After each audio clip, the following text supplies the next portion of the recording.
اهلا بيكم في فيديو جديد، والنهارده هتكلم عن حاجه بتشغل ناس كتير: الاكل والدايت. هل الدايت فعلا معناه حرمان؟ وهل الاكل الحلو لازم يكون ضد الصحه؟ تعالوا نعرف الاجابه مع بعض.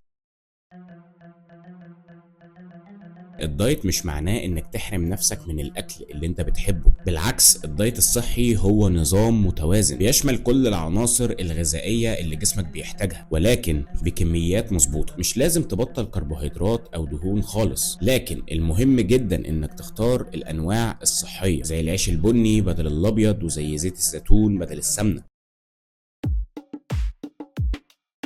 الناس فاكرة ان الاكل الصحي ممل ومفهوش طعم، لكن الحقيقة انك تقدر تعمل اكلات حلوة وصحية في نفس الوقت. مثلا بدل البطاطس المقلية جربها مشوية مع شوية توابل، وبدل الحلويات الجاهزة جرب الفواكه مع زبدة فول السوداني او العسل. الفكرة انك تستمتع بالاكل، بس تختار البديل الصحي اللي يفيد جسمك.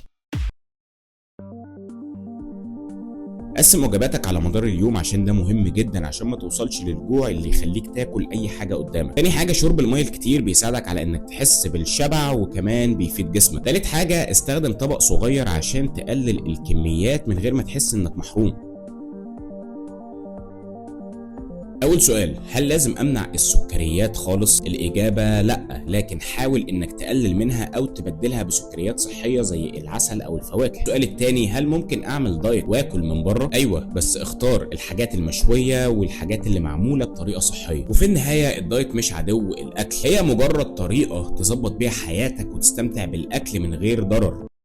شاركونا في اول كومنت اكتر اكله صحيه بتحبوها او تحدي واجهتوه في الدايت. وبس كده، ما تنسوش اللايك والشير لو استفدت من الفيديو. وبس كده، سلام.